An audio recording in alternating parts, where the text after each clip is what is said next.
Hello बच्चे लोग, कैसे हो आप सब। तो चलिए, बहुत बहुत स्वागत है आप लोगों का आज के इस वाले वीडियो में, जिसमें हम लोग एक सवाल हल करने वाले हैं जो कि जीपी से रिलेटेड है। ठीक है, जीपी, जैसा कि आप लोग को हम एक वीडियो में बताए थे, एपी क्या होता है, जीपी क्या होता है। ठीक है, तो जीपी देखिए एक दिया गया है ना।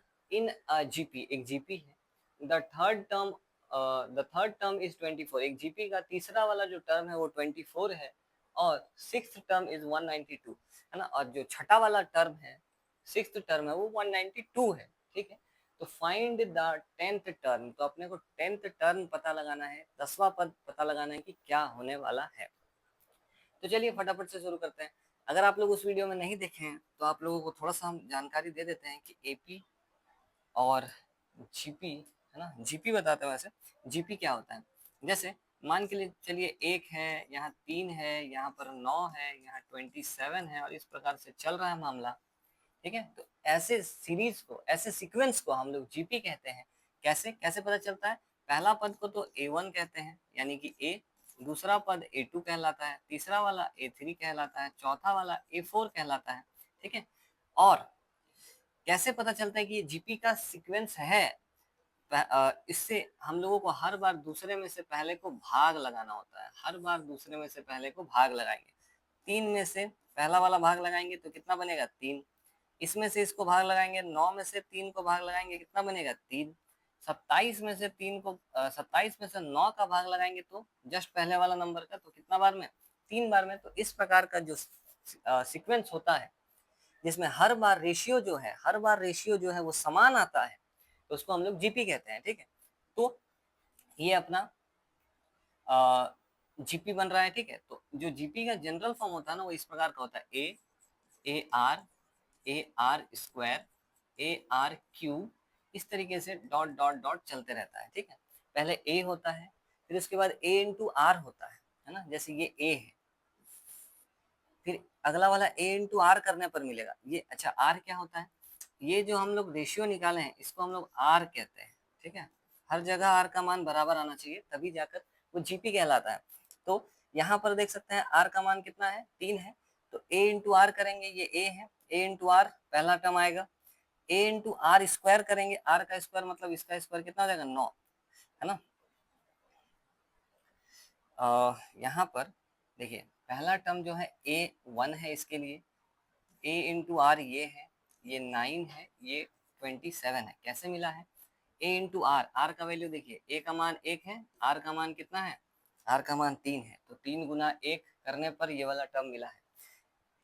ए इंटू आर स्क्वायर, ए कितना है? 1 है, आर कितना है? आर 3 है, इसका स्क्वायर कितना हो जाएगा? 9। तो 9 एकम 9 बना है।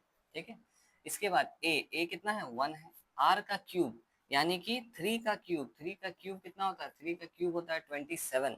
तो ए आर स्क्वायर करेंगे तो ये वाला टर्म प्राप्त होगा। इसी प्रकार से करते जाएंगे आगे, अगला अगला टर्म मिलते जाएगा। ठीक है, तो कहने का मतलब ये है कि इसका जो जनरल फॉर्म होता है वो A R square, A R cube. इसी तरीके से जैसे ये A1 है, A2 है, A3 है, A4 है, ऐसे करते करते अंतिम जो टर्म आएगा, nth टर्म an है। an का फॉर्मूला बड़ा इंपॉर्टेंट होता है जीपी में, जैसा कि बताए हैं आप लोग को पिछले वीडियो में। ठीक है, तो कैसे निकलता है? यहाँ पर 2 है तो यहाँ r का पावर 1 है, यहाँ 3 है तो r का पावर 2 है, A4 है तो r का पावर कितना है? 3 है, मतलब एक कम पावर है। यहाँ an है तो a तो सभी में चल रहा है, r का पावर में एक कम हो रहा है, तो इस में भी एक कम होगा r का पावर। तो a into r to the power n minus 1 बनेगा, जो कि an का फॉर्मूला बनेगा। ठीक है, तो इसको तो हम हटा देते हैं, मेरे को काम बस an का सूत्र से है। ठीक है, वो हम आप लोगों को लिख देते हैं जरूर, कि an जो होगा वो क्या होगा? a into r to the power n minus 1 होगा। ये अपना काम का चीज जरूर है ना, ये बड़ा काम का चीज है। इस चीज को हम इधर साइड में करके रख देते हैं आप लोगों के लिए ना, कुछ हिंट मिल जाएगा। चलिए हल करते हैं अब क्या दिया हुआ है प्रश्न, और क्या होगा उसका उत्तर। देखिए, एक जीपी है थर्ड टर्म, थर्ड टर्म मतलब क्या? A3, A3 दिया गया है अपने को। A3 कितना है? 24 है। ठीक है, पहले तो इसी को देख लेते हैं। A3 है ना। जैसे फॉर्मूला क्या होता है? an, a into r to the power n minus 1।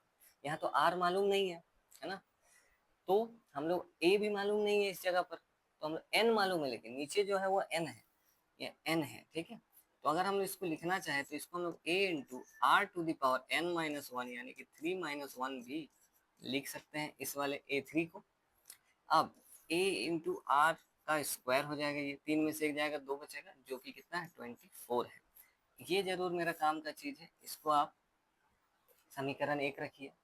इसके बाद जो आगे एक दिया हुआ है ना, जैसे क्या दिया हुआ है 6th टर्म दिया हुआ, यानी कि a6 दिया हुआ है, a6 कितना है 192 है।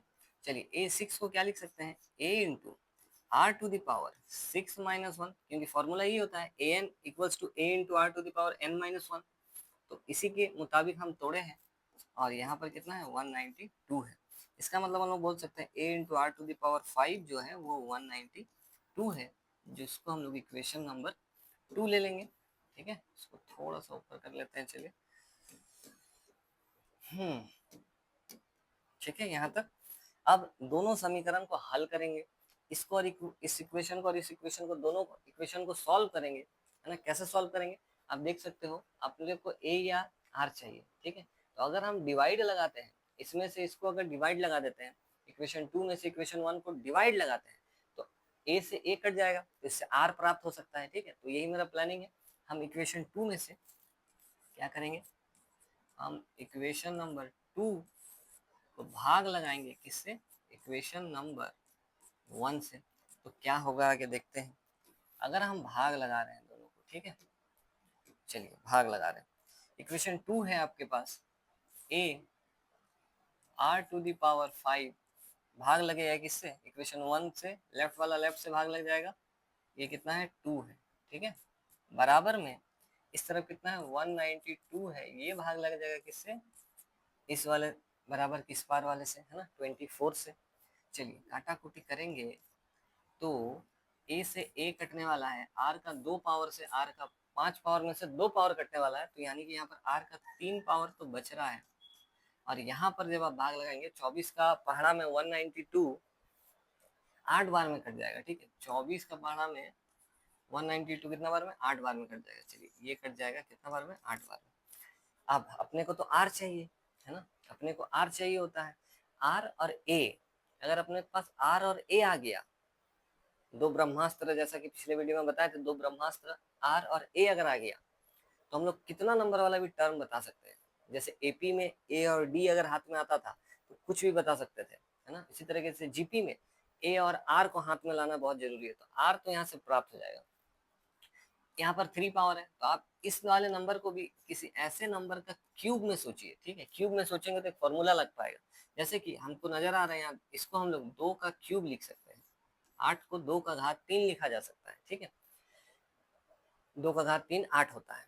चलिए अब आप लोग एक फॉर्मूला पढ़े 8th क्लास में, 8th क्लास का घात और घातांक, power and exponents and power वाला जो चैप्टर जो आप लोग सीखे थे 8th क्लास में, है ना, उसमें आप लोग 9 नंबर रूल में सीखे थे कि अगर पावर मैच हो जाता है दोनों तरफ, बीच में इक्वल टू का चिन्ह अगर रहता है और पावर अगर मैच हो जाता है ना, मतलब ये जो एक्सपोनेंट है ऊपर वाला में ऐसा एक्सपोनेंट करते हैं हम लोग, ये जो घातांक है ये अगर मैच हो जाता है तो फिर हम लोग बेस को भी आपस में इक्वल बोल सकते हैं। ठीक है, ये एक रूल है। तो उस रूल के मुताबिक आर का मान डायरेक्ट हम बोल देंगे कितना होगा, 2 होगा। अगर एक्सपोनेंट आपस में इक्वल है तो बेस भी आपस में इक्वल होगा, ये निश्चित है। ठीक है, आर का मान 2 मिल गया। चलिए आर का मान 2 प्राप्त हो चुका है।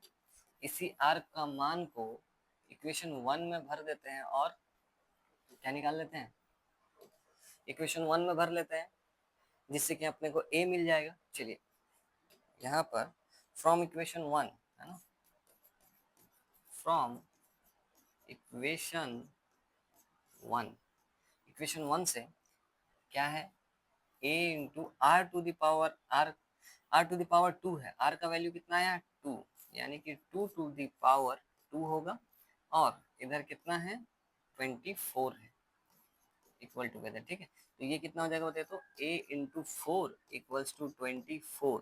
तो a का वैल्यू मल्टीप्लाई से उधर जाएगा, डिवाइड होगा, 4 का पहाड़ा में 24 6 बार में कटेगा, है ना, 4 6 24, यानी कि a का वैल्यू आ जाएगा कितना 20, a का वैल्यू आ जाएगा 6।